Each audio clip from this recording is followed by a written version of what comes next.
The Intamin Accelerator, loved by enthusiasts for their intense launches, hated by parks for their intense maintenance. Back in the 2000s, every park wanted one of these.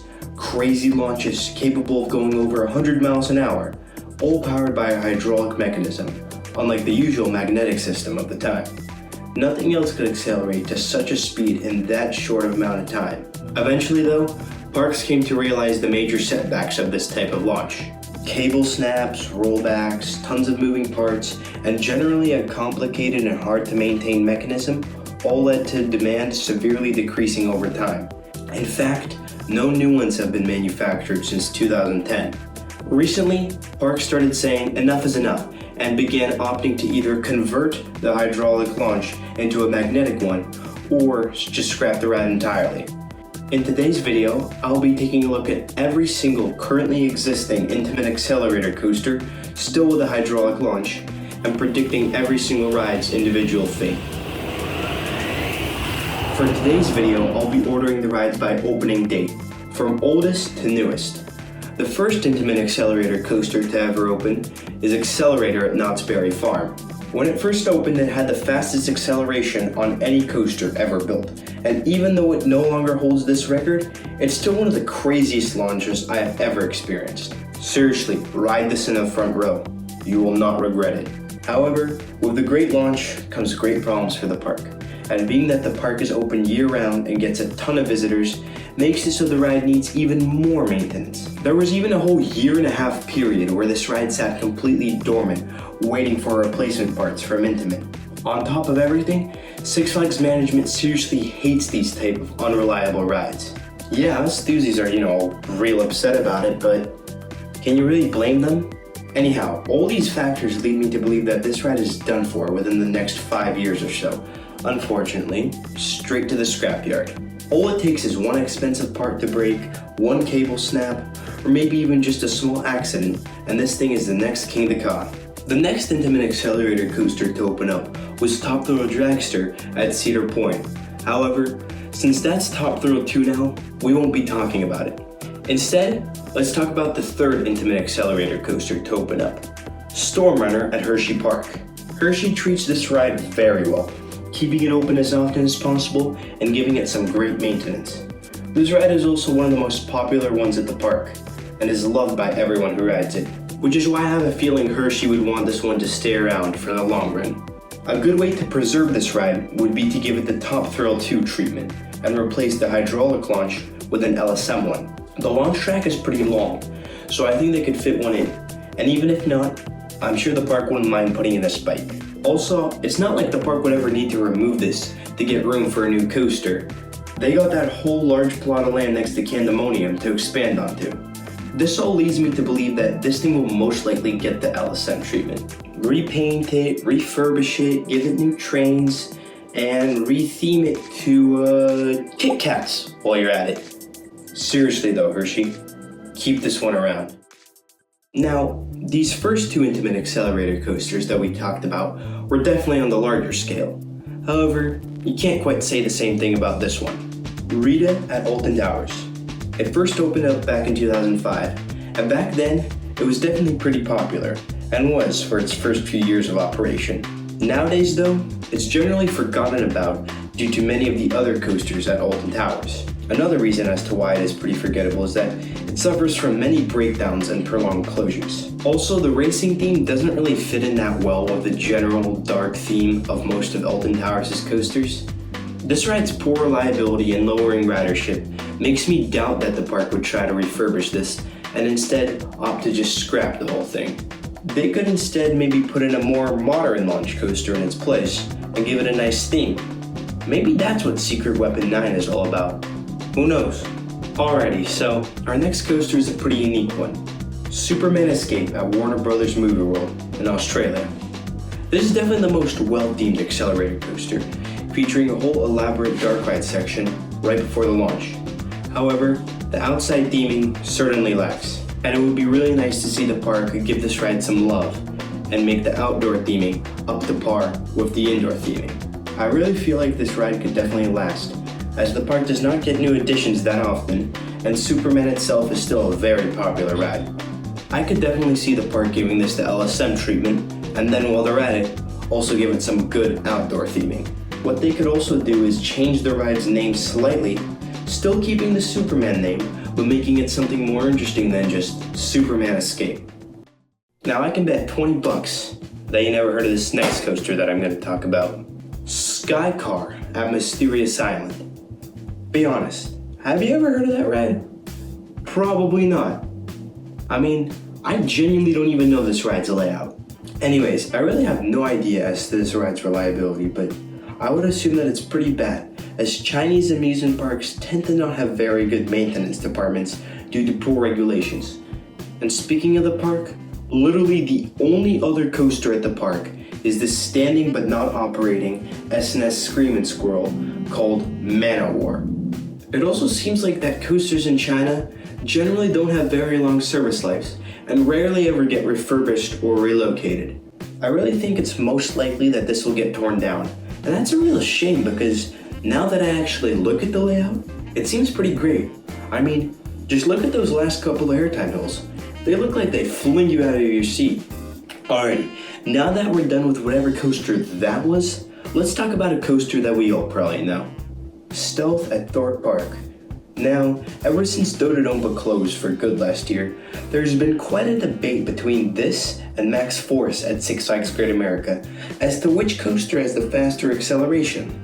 And I mean, come on, we all know it's Max Force. I mean, it's just that those pesky Brits, want to claim that they're better. As per usual. Hey, yo man, I just checked our CDB and I'm pretty sure Stealth has the faster acceleration. Shut up, no one cares about the Max Force is the way better ride anyways. Probably, I haven't ridden either, so I don't know, but I'm a thuzy, so I know everything. But jokes aside though, I think that this ride having the record is the only thing still keeping it around. And the fact that Merlin tends to forget about Thorpe Park. I still think that there will come a day when the park will have enough of this thing and decide on what they will do with it. This ride is sitting on a pretty good piece of land, and while maybe the park might want to give it LSMs, I think a whole new coaster would do them a lot better. It's not that cheap to get a new launch, let alone a whole spike, which they would definitely need to put in to make the LSM launch work, as that launch track is not long enough.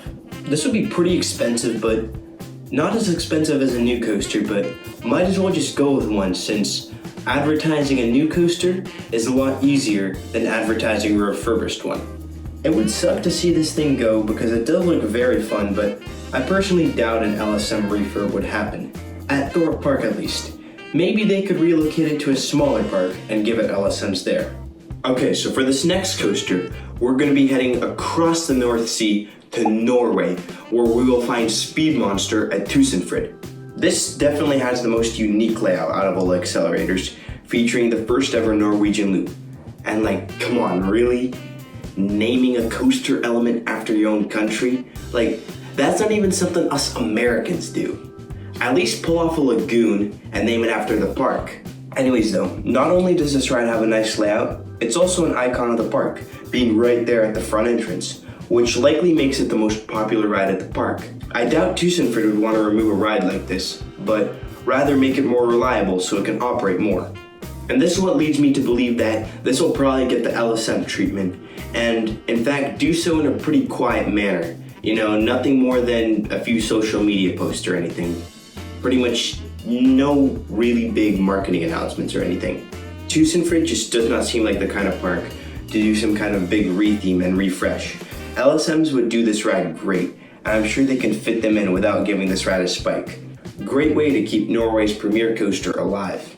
So our next coaster has a pretty uncertain and not very predictable fate. It's currently in pieces at some park called Golden City in Russia, but it formerly operated at Space World in Japan and was known as Saturn.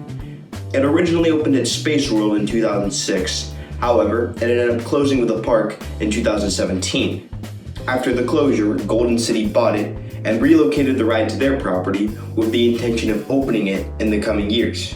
The footers were put in place, however, no vertical construction started. To this day, the track pieces are still sitting there on that field, waiting to be assembled. The ride itself is nothing unique, simply being a clone of Stealth at Thorpe Park. But it's still sad to see a perfectly good coaster rotting away in a field like this. Anyways, I think it's unlikely that this park will open up at Golden City, and instead, I think the park will opt to sell this to a buyer. Hopefully an actual amusement park, and not some ranch in the middle of nowhere. God forbid the scrapyard. If it does get relocated though, it's most likely that it will receive LSMs, and since the launch is a rather short one, I think it will warrant the installation of a spike. A repaint would also definitely be warranted since I'm sure most of the paint is quite chipped already. However, on the off chance that this ride is not able to be relocated for some reason, I'm sure many of its rides could be bought by Thorpe Park to keep Stealth alive for as long as possible. Now, our next coaster is probably the most irrelevant Intamin Accelerator there is. Honestly, probably just the most irrelevant Intamin, period. Desert Race at Hyde Park. Everything about this ride is so generic. It's so irrelevant, in fact, that I'll make this section of the video the shortest one. I don't even want to talk about this ride for that long. This is literally just a ripoff of Rita at Alton Towers, except with the most basic name possible. And what the hell is this theming even? Like, is it even a question at this point that this thing will get torn down? Like, just give the spare parts to other parks so it can actually go to a good use. What makes me mad most is what this ride could have been. Let me just show you. We could have had a Millennium Force style 340-foot Intamin Giga, okay? This would have been Germany's best coaster, but all we got is this piece of shit. Pisses me off, man. Okay, we're done with that. Let's talk about an actually relevant coaster now. The fastest one, in fact. Formula Rossa at Ferrari World in Abu Dhabi. This ride got a year-long refurbishment last year, a very extensive one at that, and it is running great from what I hear. This shows that the park is still willing to invest in the ride, even though its records are being broken by the mammoth of a roller coaster being built down the road. I guess it just become a pretty iconic coaster for the area and the star attraction of Ferrari World. I sadly don't think you could realistically put that many LSMs in such a short piece of track, and a spike wouldn't be an option due to the giant Ferrari roof. I guess you could give it LSMs and launch it at a shorter speed, but that would just break the whole point of the ride. It's just not looking very good for this ride, sad as it is. I think the refurb definitely gave it at least another 7 or 8 years, but after that, I think the park will just have to close the ride for good. I'm sure that if it does close though, it'll be given a really good send-off and a proper farewell. Six Flags. On the bright side though, this is a really big plot of land that the ride sits on, and I'm sure they could put something real nice in its place. I personally would love to see a giant Intamin LSM launch coaster. Alrighty, the last coaster we have on our list is the latest one to open, Madugani at Lost Island in Waterloo, Iowa. If you didn't know, the ride was originally located in Leesburg in Sweden and was known as Canoan. However, in 2016, the ride was removed and was bought by Lost Island Resort. It reopened 1 year after the park in 2023. I'm honestly really surprised this did not reopen with LSMs. I mean, did the park just not know how problematic the launch was? Probably not, considering it opened a year late. Anyhow, since this is a rather small coaster and the park probably invested some money into refurbishing the launch, I think this will end up being the last remaining Intamin hydraulic launch coaster in existence. And when the time comes, I think the park will give this LSMs instead of removing it. Anyways though, that wraps up today's video. Hope you enjoyed it. And it will suck to see some of these rides go, but guess it's inevitable. Anyways though, if you did enjoy, leave a like.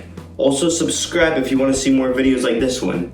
And right here, here's a video I think you'll like. Here, so yeah. Feel free to subscribe, leave a like, and yeah, that's it. Goodbye.